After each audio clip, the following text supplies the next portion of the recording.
Hello friends, स्वागत है आपका आपके अपने लीगल चैनल सूक्ष्म प्रहार में। मैं हूं एडवोकेट सनी शर्मा और दोस्तों आज मैं आपके सामने फिर से उपस्थित हूं एक और धोखे को लेकर के। पहले भी दोस्तों कई बार मैंने वीडियोज बनाए जिसमें एक वीडियो का टाइटल मैंने दिया था कि कई बार आपके साथ ये 6 धोखे होते हैं। तो उन 6 धोखों को देख करके मैक्सिमम धोखे उनमें वो थे जो कि लोगों के साथ हो चुके हैं या फिर हो रहे हैं, और वो इस उद्देश्य से वीडियो बनाया गया था कि भाई ये धोखे आपके साथ ना हो। लेकिन अनफॉर्चुनेटली उन वीडियोज को देखने के बाद भी लोग उन चीजों में फंस रहे हैं। अब दोस्तों एक और धोखा, एक नया धोखा सामने आया है जिसको अभी यूज किया जा रहा है। दोस्तों होता क्या है कि हम लोग रोज जब ये काम करते हैं लीगल काम, तो डेली हमारे सामने कुछ ना कुछ अनुभव आते हैं। कई बार ये अनुभव ऐसे होते हैं कि लगता है कि भाई और लोगों को इससे अवेयर किया जाना चाहिए, क्योंकि यदि एक आदमी के साथ ऐसा हो गया तो कम से कम बाकी लोगों के साथ ऐसा ना हो। तो वो जो 6 धोखे थे बड़ी सोच सोच के मैंने बनाए थे कि भाई ये 6 धोखे होते हैं, हो सकते हैं और किसी के साथ नहीं होंगे। लेकिन दोस्तों हमारे देश में इस प्रकार की नई नई चीजें इजाद होती रहती हैं। तो दोस्तों अभी हाल ही में देखने आया कि यदि आप पति हैं और आपका मैट्रिमोनियल विवाद है तो आपके साथ ऐसा धोखा भी हो सकता है और दोस्तों आपको बहुत बड़ा नुकसान हो सकता है। तो आज की इस वीडियो में खुल करके पूरा घटनाक्रम, पूरा केस मैं आपको बताऊंगा कि क्या और कैसे ये धोखा हो सकता है।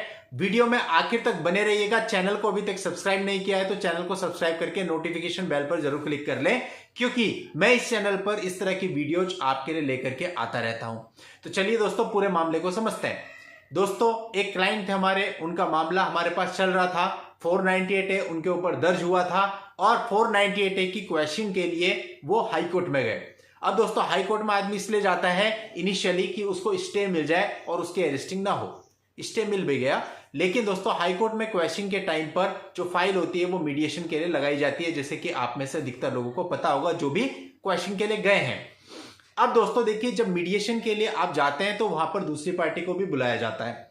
दोनों पार्टी वहां रहती हैं, तो जो कोर्ट के मीडिएटर्स होते हैं उनका यह मानना होता है कि किसी भी तरह से इनका सुलह समझौता करा दिया जाए या फिर सेटलमेंट करा दिया जाए। अब दोस्तों सुलह समझौते का मतलब है कि दोनों सारी चीजों को छोड़कर, सारी चीजों को भुला करके अपने घर पे चले जाए और फिर से जीवन शुरू करें। और सेटलमेंट का जनरली ये अर्थ लिया जाता है कि लड़का एक वन टाइम अमाउंट उसको दे और सारी चीजें वो लड़की खत्म कर लेगी। दोस्तों मेरा जो मानना है, मेरा अपना जो व्यू है, मैं अपने क्लाइंट्स को हमेशा यही सजेस्ट करता हूं कि जब तक लड़की मामले वापस ना ले तब तक कोई पैसे आपने नहीं देने हैं।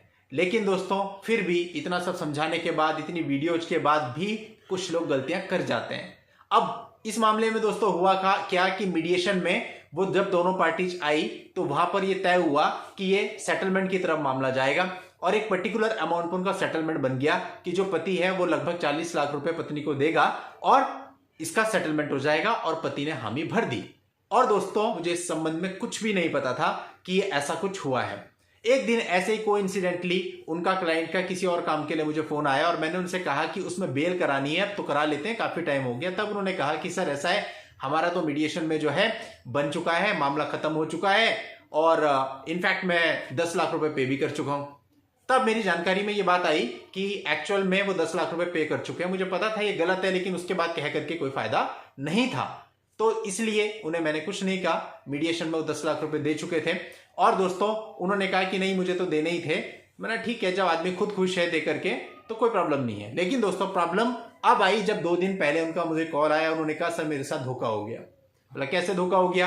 कि उन्होंने वहां पर पहले एडमिट कर लिया था कि 40 लाख रुपए में डन है, मैंने 10 लाख रुपए का पेमेंट कर दिया और अब वो लोग कह रहे हैं कि नहीं ये जो पेमेंट तय हुआ था ये तो केवल एक के लिए हुआ था, मतलब कि बच्ची के लिए हुआ था, अभी वाइफ का पेमेंट और आपको करना पड़ेगा, यानी कि कुल मिलाकर के हो गया डबल। यदि पहले 40 में तय हुआ तो अभी उनकी डिमांड जो है वो 80 की एक तरह से।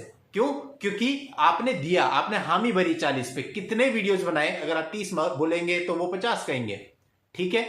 अब आपके केस भी वहीं के वहीं पड़े हैं। 10 लाख रुपए जो आपका इनिशियली चला गया, क्योंकि 10 लाख रुपए जब आपने दिए तो आपने किसी भी प्रकार का कोई भी रूल फॉलो अप नहीं किया, किसी भी प्रकार का कोई म्यूचुअल डाइवोर्स की पिटीशन आपकी फाइल नहीं हुई, बिना किसी कागज पत्र के मीडिएशन सेंटर में आपने 10 लाख रुपए थमा दिए।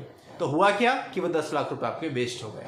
तो दोस्तों इस प्रकार से आप लोग भी हाई कोर्ट के मीडिएशन सेंटर में जब जाते हैं तो ये मत समझिए कि मैं 10 लाख रुपए दे रहा हूं तो कोर्ट बीच में पड़ेगी। कोर्ट बीच में नहीं पड़ेगी, यह आपका आपसी मामला है मीडिएशन में। अगर आप कोई गलती करते हैं तो वो आपको भुगतनी पड़ेगी, ना कोर्ट बीच में आएगी ना कोई और बीच में आएगा। क्यों? क्योंकि देखिए, जब भी आप कोई स्टेप लेते हैं, सबसे पहले तो जो भी आपके वकील साहब हैं, चाहे वो हाई कोर्ट में हो चाहे लोअर कोर्ट में हो, पहला काम आपका यह है कि आप उनसे पूछें कि आप ऐसा करने जा रहे हैं और आपको क्या प्रिकॉशन लेने चाहिए। तो अगर आपको उन्होंने हटा दिया, होता क्या है, एक्चुअली हमारे अंदर उत्सुकता आ जाती है कि सब कुछ खत्म हो रहा है, अब हमें वकील की क्या जरूरत है।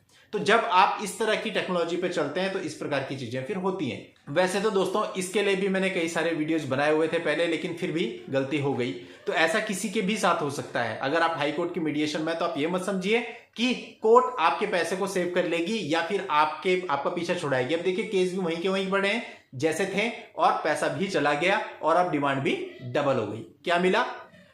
तो इसलिए दोस्तों कोई फायदा नहीं है इस प्रकार के सेटलमेंट वेटलमेंट के चक्कर में पड़ के। मैंने आपको पहले भी कहा है कि भाई अगर किसी का रीजनेबल बनता है तो ठीक है, हम देंगे, हाथ जोड़ के दीजिए, लेकिन कोई अननेसेसरी आप पर दबाव डाल के, आपको डरा के, आप पर केसेज का प्रेशर डाल के आपसे एक मोटी अमाउंट वसूलना चाहता है, तो फिर ऐसे में आपको केस ही लड़ना चाहिए मेरे हिसाब से। या फिर मैं आपको बता चुका हूं बहुत सारे वीडियोज में आपको क्या करना चाहिए, लेकिन इस तरह से पैसे देने के लिए कभी भी एग्री नहीं होना चाहिए। मैं इसके फेवर में बिल्कुल भी नहीं हूं दोस्तों। हर चीज एक दायरे में रह के, एक मर्यादा के अंदर की जाएगी। अगर कि भाई आपकी पत्नी, आपका बच्चा है, आप भी इमोशनली कनेक्टेड है, आप भी कह रहे हैं कि चलिए टूट गया तो कोई बात नहीं, मैं इतना अपने बच्चे के लिए तो दूंगा ही, इतना अपनी वाइफ के लिए तो दूंगा ही, तो दोस्तों उतना आप अपनी मर्जी से चाहते हैं तो दे सकते हैं। लेकिन बात वहां बिगड़ती है जहां पर सामने वाले को पता है कि इसकी कैपेसिटी 20 लाख की है, लेकिन वो 1 करोड़ की डिमांड कर रहा है, 50 लाख की डिमांड कर रहा है। तो फिर ऐसे में आपको समझ जाना चाहिए ना कि सामने वाले का इंटेंशन सही नहीं है, और फिर भी आप लोग केवल अपना पीछा छुड़ाने के लिए, केवल अपने स्वार्थ के लिए समाज को गलत मैसेज देते हैं। तो दोस्तों ऐसा अगर आप करते हैं तो ना करें, क्योंकि आपकी वजह से 10 और लोगों को प्रॉब्लम होती है। उनको कौन बचाएगा? जब आप पैसे देते हैं तो वो लड़की और 10 लोगों को जाके बोलती है, देखिए मैंने केस किया था और 1 साल के अंदर अंदर मुझे 50 लाख रुपए मिल गए, और इंस्पायर होते हैं बाकी लोग भी ऐसा गलत करने के लिए, ऐसी गलत कंप्लेंट दर्ज कराने के लिए और फिर पैसा लेने के लिए। तो ऐसे में जो व्यक्ति जिसकी इनकम कुछ भी नहीं है, उससे भी 50 लाख एक्सपेक्ट किए जाते हैं। हो सकता है आप किसी तरह से 50 लाख दे दें, आप सक्षम हो, दूसरा ना हो, लेकिन सबको एक ही तराजू में फिर तोला जाता है, और ऐसे में उन लोगों के लिए प्रॉब्लम हो जाती है जो कि इतने समर्थ नहीं है। तो कहीं ना कहीं हमें अपने व्यक्तिगत स्वार्थ से बाहर आना चाहिए और ये देखना चाहिए कि जो गलत काम है वो अपने को नहीं करना है, और सोसाइटी को एक अच्छा संदेश जाए, ऐसा काम अपने को करना है।